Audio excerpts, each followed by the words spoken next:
함께 나누실 하나님의 말씀은 로마서 12장 2절 한 절입니다. 한 음성으로 주의 말씀 합독합니다.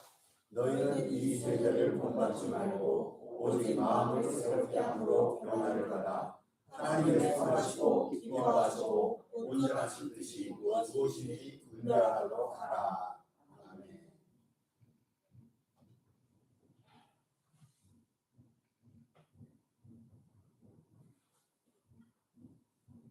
그 세월이 가도 남자나 여자나 마찬가지 같아요. 철이 완전히 들었다고 생각하기 힘든 것 같습니다. 나이가 들고 삶의 경륜이 쌓이게 되면 조금씩 성숙해져야 될 텐데 가만히 지난 날 돌이켜보면 별로 그렇게 인품이라든지 삶의 모든 면에서 발전과 개선이 별로 안 이루어졌다. 그러한 느낌과 그러한 확신을 스스로 갖고 있습니다. 저의 경우입니다. 예전에 제가 믿음과 인품이 지금보다 지금도 완벽하지는 않죠. 지금도 많이 모자라고 부족한데 예전에는 지금보다 좀 철이 없을 때가 있었어요. 인격도 부족하고 믿음이 부족한 지난날에 저는 이런 생각을 해봤습니다. 왜 세상이 이렇게 혼탁할까? 왜 사람들은 죄를 짓고 불의와 불성 가운데 살아갈까? 혼탁해져가는 세상을 바라보면서 그것을 느끼면서 좀 세상이 바뀌었으면 좋겠다. 그래서 바뀜과 변화를 위해서 제가 기도한 적이 있습니다. 목사이기 때문에 목사가 아니더라도 성도님들은 우리가 기도를 할 때 세상을 위해서, 사회를 위해서, 국가를 위해서도 기도합니다. 우리가 알지 못하는 무명인들을 위해서도 기도를 합니다. 저 사람들이 죄를 짓지 말고 좀 선하고 아름답게 살면서 세상을 바꿔갔으면 좋겠을 텐데 이런 세상의 바뀜과 변화를 위해서 기도한 적이 있었어요. 그때 저는 종교계가 바뀌었으면 좋겠다. 예수 믿는 사람, 그것이 기독교인, 천주교인, 불교인, 종교인들이 좀 바뀌었으면 얼마나 주변에 있는 사람들이 은혜를 많이 받고 영향을 많이 받겠습니까? 그래서 종교계가 바뀌었으면 좋겠다. 정치계도 바뀌고 교육계도 바뀌고 문화, 체육계도 바뀌고 우리가 살고 있는 전 분야에서 모든 사람들이 바뀌고 변화됐으면 좋겠다. 그래서 변화를 위해서 기도한 적이 있습니다. 특별히 저는요. 세상에 걱정거리가 되어가는 교회가 바뀌었으면 좋겠다. 여러분도 그런 거 하시죠? 지금 교회가 교회다워야 될 텐데 오늘날 교회가 세상 사람이 보면은 굉장히 수준 이하처럼 보일 때가 있어요. 그래서 교회가 바뀌기를 위해서 저는 기도한 적이 있어요. 우리 식구들이 바뀌었으면 좋겠고 교우들이 바뀌었으면 좋겠고 내 주변에 있는 친구들, 동료들이 바뀌었으면 좋겠고 그리고 일부입니다. 일부. 영원히 타락한 일부의 목사들이 바뀌었으면 좋겠다. 그래서 저들의 변화를 위해서 제가 예전에 기도한 적이 있었어요. 이들이 조금씩이라도 변하면요 세상이 훨씬 좋아질 것이다. 목사가 바뀌고 식구가 바뀌고 교우들이 바뀌고 세상의 종교인이 바뀌고 하면은 우리가 지금 살아가는 이 삶의 자리가 훨씬 더 좋아지고 아름다워질 것이다. 이런 기대와 소망도 있었습니다. 그래서 저는 외국 사람들을 위해서 이전에는 기도를 많이 했어요. 그런데 어느 날 성령께서 저에게 깨달음을 주셨어요. 제가 볼 때 이 깨달음은요 굉장히 커다란 깨달음이고 은혜의 깨달음인데 무슨 깨달음이냐면 먼저 변해야 될 사람은 외부 사람이 아니라 나라는 것을 성령께서 깨닫게 하셨어요.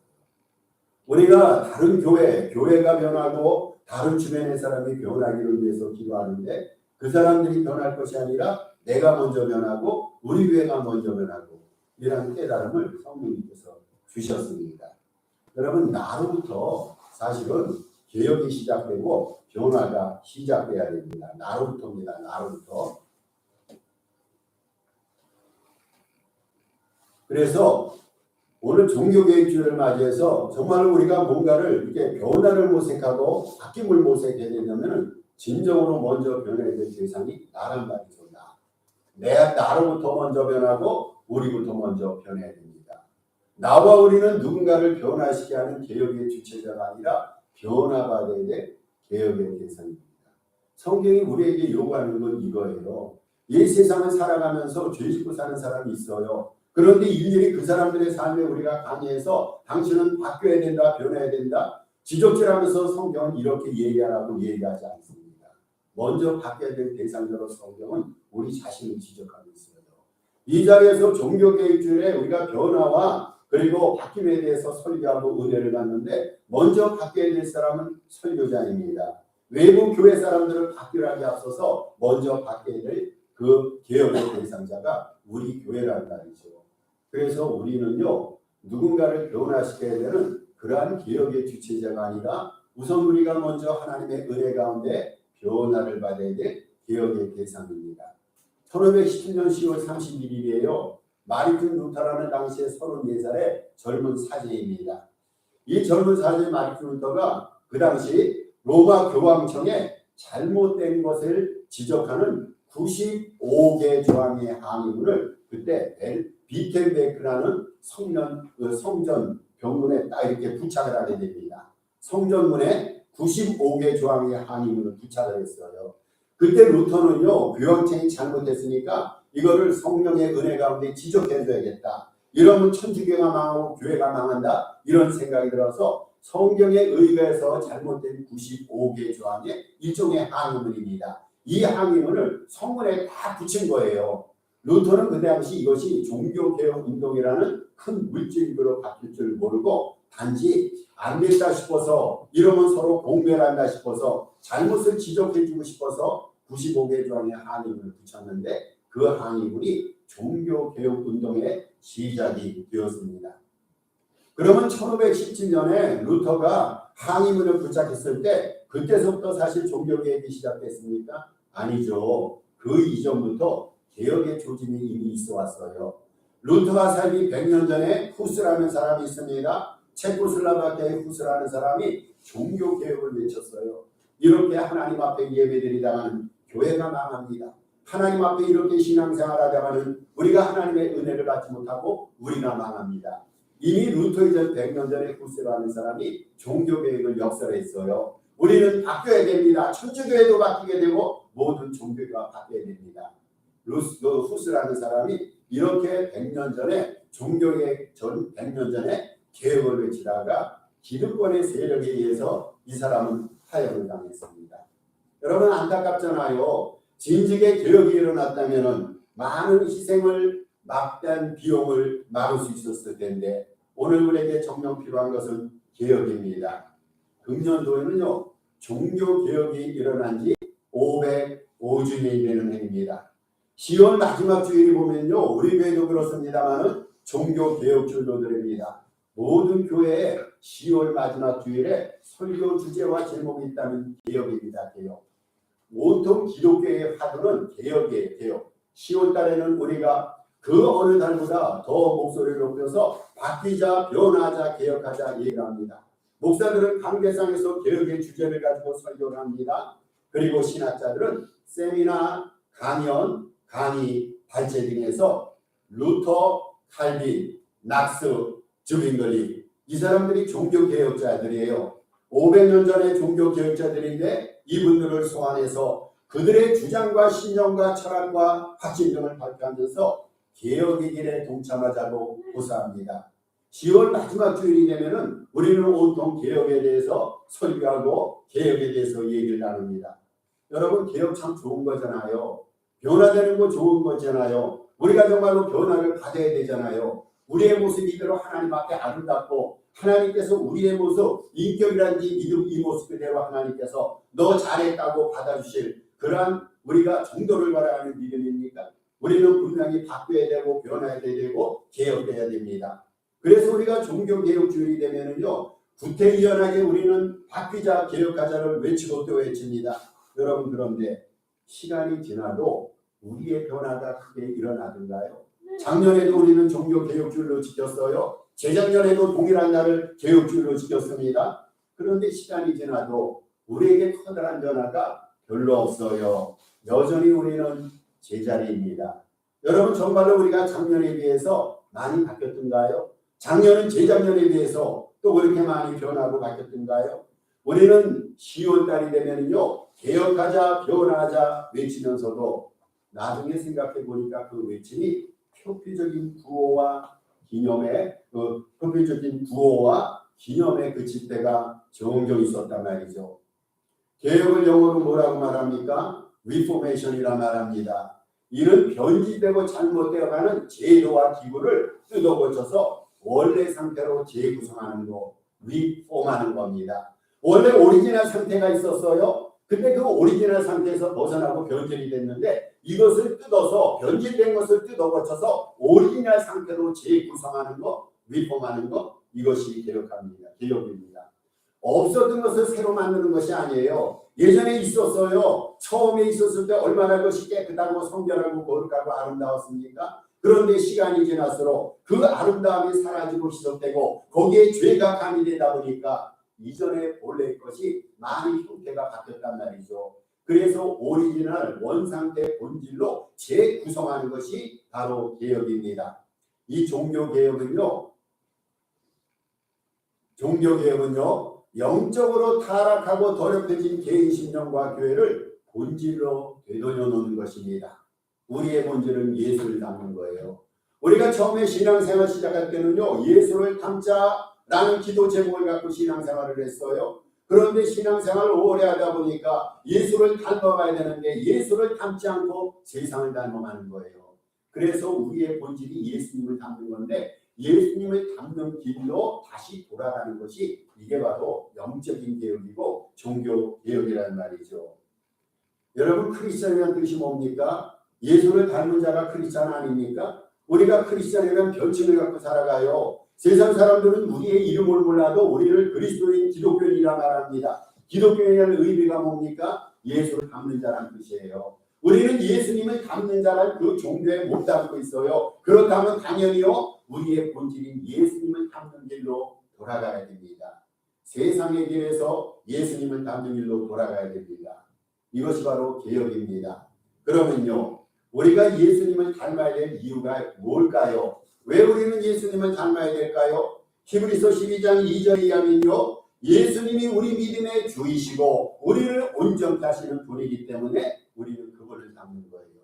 예수님은 우리의 유일한 하나님이십니다. 유일한 주가 되십니다. 여러분, 예수님 외에 주가 따로 있을까요? 예수님 말고 또 다른 주가 있어서 때로는 예수님도 섬기고 때로는 다른 주도 섬길까요? 아니란 말이죠. 예수님만이 유일한 구원주가 되셔요. 삼천하지에 오직 하나님 되신 분은 예수님밖에 없습니다. 그래서 십계명 중 1계명에서도 이렇게 말하지 않습니까? 나 외에 다른 신을 두지 말라고 그랬어요. 다른 신이 있을까요? 없단 말이죠. 예수님만이 유일한 주님이 되십니다. 그 유일한 주님께로 돌아가는 것이 이게 개혁이에요. 때로는 우리는 세상에 소홀했어요. 세상의 매력을 느꼈어요. 그러나 이러한 시선을 거두어서 예수님을 바라보고 예수님께로 돌아가는 거. 왜 그렇습니까?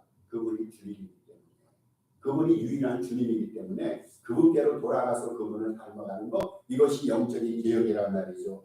또 우리 주님께서는요, 어떤 분이라고요? 우리를 온전케 하시는 분이라 말합니다. 예수님은 우리의 주가 되십니다. 그리고 그분은 우리를 온전케 하십니다.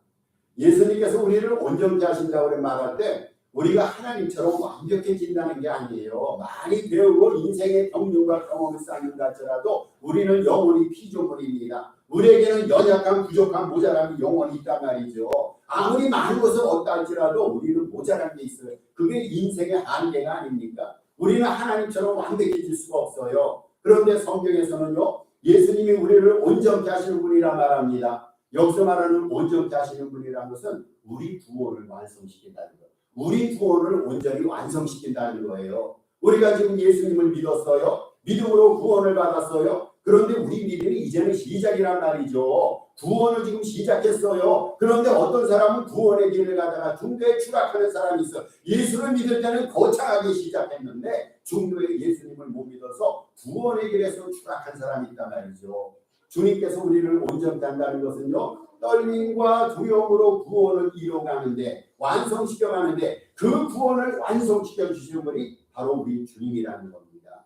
여러분, 감사하잖아요. 예수님이 우리의 주님이 되셔서 우리는 그분을 믿습니다. 그분이 우리의 구원을 완성시켜 주시는 분이니까 그분을 따라서 우리의 구원을 완성시켜가는 거예요. 그래서 우리는요, 예수 그리스도를 주님, 온전케 하시는 분으로 섬기면서 그분에게 돌아가는 거예요. 그분을 닮는 겁니다. 이것이 기독자의 본질이고 하나님 앞에 영광을 내야 될 신앙인의 자세가 됩니다. 여러분에게 한번 물어보겠습니다. 동일한 그림이 저에게도 해당됩니다. 여러분은 정말 예수님을 닮아가고 있습니까? 항상 물어봐야 됩니다. 나에게는 예수님을 닮은 면면이 조금이라도 있는지. 범사 속에서 나는 나의 나름대로 믿음을 갖고 살아간다고 그랬는데 정말로 내가 예수님을 닮은 삶을 살아가고 있는지, 내 인격이 예수님을 닮은 면면이 있는지, 내 믿음이 예수님의 믿음을 닮아가는지, 내 확신과 주장과 삶의 가치관과 철학이 과연 예수님을 닮아가고 있는지.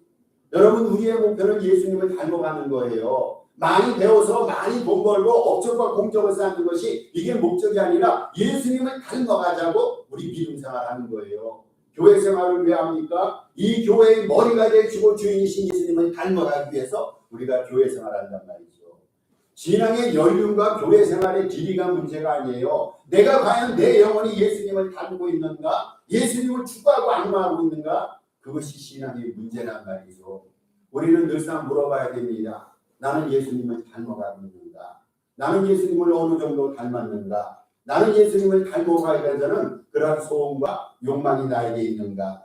여러분, 안타깝게도요, 오늘날 교회를 말합니다. 우리도 포함합니다. 주님으로부터 우리는 많이 벗어나 있어요. 우리도 깨달으셔야 돼요. 우리는 주님으로부터 많이 벗어나 있어요. 루터 시대만이 아니란 말이죠. 루터 시대에는 주님으로부터 교회가 너무너무 많이 벗어나서요. 루터가 종교개혁을 일으키지 않았습니까? 아니다. 우리의 본질은 예수님을 닮고 예수님께 돌아가는 것이다. 그래서 루터가 개혁을 일으켰어요. 그런데 루터 시대처럼요. 오늘날 우리도 양 같아서, 여러분, 우리도 양 같아서 죄가 길로 가고 있단 말이죠. 우리는 때로는 세상의 시류와 시조를 따라가면서, 시류를 따라가면서 예수님을 처음 섬겼을 때 얼마나 그때 거룩했습니까? 그 거룩함을 일정 부분 우리들은 상실해 가고 있어요. 여러분, 교회 집회가 없습니까? 웬만한 교회에서는요, 주일날부터 일주일 내내 교회 집회가 있어요. 우리가 이 전염병 시대를 살면서 서로 대면해서 예배를 못 드릴 때는요, 웬만한 교회에서는 줌 예배도 있단 말이죠. 옛날에 줌 예배를 우리가 상상해 봤어요. 모일 수 없는 상황인데 줌으로도 우리는 모입니다. 여러분, 예배가 우리에게 부족해서 예수님을 우리가 벗어납니까? 예배가 많아요. 줌 예배도 있어요. 교회 내에 재미있는 프로그램이 얼마나 많이 있습니까? 대형교회 큰 교회 보면요, 사역 프로그램이 너무너무 많이 있어요. 여러분, 교회에 보면은요, 교회가 안락하단 말이죠. 교회가 예배당을 위해서 교육관, 친교룸 등 얼마나 교회 시설이 잘 돼 있습니까? 쾌적한 교회 공간을 그 사람들에게 제공해서 교회 생활하기가 육신적으로 지난해보다 훨씬 편리해졌습니다. 그러면요, 우리 믿음이 자라야 되잖아요. 교회에서 보내는 시간이 많고 교회 생활이 편해졌다면요, 우리가 예수님을 정말로 닮아가는 면면이 많아야 되는데 오늘날 그렇지 못하다는 거예요. 그렇게 신앙생활하기가 예전에 비해 육체적으로 편리해졌는데 예수님을 향한 우리 믿음이 오히려 옅어지고 있어요. 영적 성장이 더뎌가고 있습니다. 이렇게 교회생활, 신앙생활이라고 하면서도요, 영적으로 추락하는 사람도 왕왕 있단 말이죠. 중세기를 가르쳐서요, 영적 암흑기라고 했어요. 그래서 모든 사람이 위기상이었단 말이죠. 영적인 암흑기였어요. 영적으로 빛이 없으니까 세상 사람들이 말씀의 빛을 따라 살아야 되는데 어둡고 컴컴하니까 하나님 말씀을 보기보다는 세상 빛을 따라가는 거예요. 영적인 위기가 중세시대에 도래했단 말이죠. 그래서 이 영적인 위기를요, 루터와 종교개혁자들의 손과 힘으로 종교개혁 운동을 통해서 겨우겨우 바로 잡아놨어요. 바로 잡아놨잖아요. 그런데 오늘날 개인과 교회가 상품화, 종교화, 세속화되면서 다시금 교회의 위기가 도래하고 있습니다. 500년 전에도 교회의 위기가 있어서 개혁운동을 벌여서 이것을 잡았어요. 바로 잡았는데 오늘날도 각 교회들의 영적인 위기가 도래했단 말이죠. 정말로 저와 우리 교우들과 교회와 주변에 있는 모든 교회들은 변하고 바뀌어야 됩니다. 그거밖에 없어요. 여러분, 우리가 바뀌는 도리밖에 없어요. 바뀌지 않고 이 모습 그대로 하나님이 정말로 기쁨 가운데, 은혜 가운데 우리를 받아주실까요? 신앙생활 잘한다, 너 최고다, 주님이 이렇게 우리를 칭찬해 주실까요? 우리는 바뀌고 변해야 됩니다. 변화하려면요, 회개하고 말씀 앞으로 돌아가야 됩니다. 세상을 향하던 발걸음을 돌이켜서 회개하고 말씀 앞으로 돌아야 됩니다. 여러분 이겁니다. 말씀 앞으로 돌아오는 거예요. 우리가 개혁을 일으킨다고 그러는데 무엇을 통해서 개혁을 일으킵니까? 말씀을 통해서 개혁을 일으키는 거예요. 신학자들의 개혁 구호에 따라서 개혁을 일으키는 것이 아니라 목사의 설교에 따라서 개혁과 변화를 모색하는 것이 아니라 오직 말씀 앞으로 돌아와 말씀에 따라서 말씀에 의해서 변화를 일으켜야 됩니다. 여러분 하나님의 말씀은 절대 진리 아닙니까? 하나님의 말씀에는 생명과 빛이 있어요. 그래서 말씀대로 사는 것이요 예수님 닮는 거예요. 말씀대로 사는 거예요. 말씀대로 사는 것이 새 사람이 되는 겁니다. 말씀대로 사는 것이 새 영으로 새롭게 시작하는 것입니다. 둘째로 주님 은혜를 붙들고 사모해야 됩니다. 우리가 변화하면요 주님 은혜밖에 없어요. 내 의지로 바뀝니까? 저는 그래요. 제가 목사하면서 처음 받았을 때 정말로 제가 뜨겁게 의지를 불태웠어요. 이 주님을 위해서 내가 이 한 몸 다 바치고 아공고짝 빈들에도 주님이 가라면 가겠다. 성경 열심히 읽고 기도 누구보다도 많이 하겠다. 교훈을 위해서 양떼들을 위해서 내 생명 초계처럼 바치겠다. 이렇게 의지를 제가 불살랐어요. 그런데 내 의지와 결단대로 안 됩니다. 여러분 신앙생활은요 자기의 지식과 의지대로 되는 것이 아니라 주님의 은혜가 안 되는 거예요. 은혜를 그래서 받아야 돼요. 우리가 주님의 은혜를 붙들고 주님의 은혜를 삼아하면요 주님의 은혜가 우리를 새롭게 만드는 거예요. 그렇잖아요. 주님의 은혜가 우리를 변하게 만든 주님의 은혜가 교회를 변화시키고 주님의 은혜가 우리 개개인을 은혜 가운데 변화시키는 거예요. 그래서 우리는 늘상 주님의 은혜 가운데 살아야 되고 은혜가 부족하면 은혜가 되려고 하나님 앞에 간구해야 됩니다. 은혜를 사모해야 됩니다. 그 은혜가요 우리의 속사람을 축복과 성령의 역사 가운데 새 사람으로 바꿔 나갑니다. 여러분 우리가 믿음으로 구원을 받잖아요. 그렇잖아요. 우리는 분명히 믿음으로 구원을 받습니다. 에베소서 2장 6절에서 너희는 그 은혜로 인하여 믿음으로 말미암아 구원을 받았으니 믿음으로 우리는 구원을 받습니다. 그런데요 그 믿음이 어디서 형성됩니까? 하나님께서 선물로 우리에게 믿음을 주시는데 그게 은혜라는 거예요. 다시 말씀드립니다. 우리는 믿음으로 구원을 받습니다. 그런데 그 믿음을 가능케 하는 것이 바로 하나님의 은혜예요. 하나님이 은혜 가운데 우리에게 믿음을 주시는 거예요. 다시 말해서 믿음 이전에 우리의 믿음 이전에 하나님의 은혜가 있어요. 여러분 우리의 구원 이전에 하나님의 은혜가 있습니다. 하나님의 은혜가 믿음과 구원을 선행합니다. 은혜가 없다면 믿음도 없고 은혜가 없다면 구원도 없을 거예요. 믿음이 우리에게 구원의 아름다운 역사를 감당하지만 그 믿음을 가능케 하는 것이 그 믿음을 발동시키는 것이 바로 주님의 은혜란 말이죠. 그래서 은혜를 받으면요 우리가 구원을 받고 새 사람이 됩니다. 은혜를 받으면요 우리의 삶 자체가 송두리째 변화되게 되어 있습니다. 그래서 늘상 우리는 하나님 앞에 은혜를 붙들고 은혜를 달라고 삼아야 됩니다. 저는 덜도 말고 더도 말고 우리 산호세 동산교회가 주변 사람들이 생각할 때 그 교회는 하나님의 은혜가 충만한 교회야. 이런 은혜 받은 교회라는 소문이 있기를 바랍니다. 세 번째, 변화되는 주님의 영광을 드러내야 됩니다. 이 첫 번째, 두 번째, 세 번째 일반적인 거 아닙니까? 회개와 하나님의 말씀 앞으로 돌아야 됩니다. 주님의 은혜를 붙들고 사모해야 됩니다. 주님의 영광을 드러내야 됩니다. 일반적인 건데 우리가 이것을 제대로 못하고 있는 거예요. 우리가 늘상 들어왔잖아요. 말씀 가운데 살자, 은혜 가운데 살자, 주님의 영광을 드러내자. 지금까지 우리가 들어왔던 신앙의 명제들, 주제들 아닙니까? 근데 이것대로 살지 못하고 있어요. 여러분 하나님 앞에 영광을 드러내야 됩니다. 얼마나 우리가 행복하고 잘 사는가? 그것이 예수 믿는 자들에게는 인생 목적이 아니에요. 안 믿는 사람들에게는요 행복이 목적이에요. 성공이 목적이에요. 자녀 잘 되는 것이 목적이에요. 비즈니스 잘 되는 게 목적입니다. 세상에서 떵떵거리고 업적과 공적을 쌓아서 세상 사람들로부터 이름을 더럽히는 것이 안 믿는 사람의 인생의 목적입니다. 그런데 예수 믿는 사람은요 인생의 목적이 그게 아니에요. 달려다 달아야 됩니다. 우리의 목적은 하나밖에 없어요.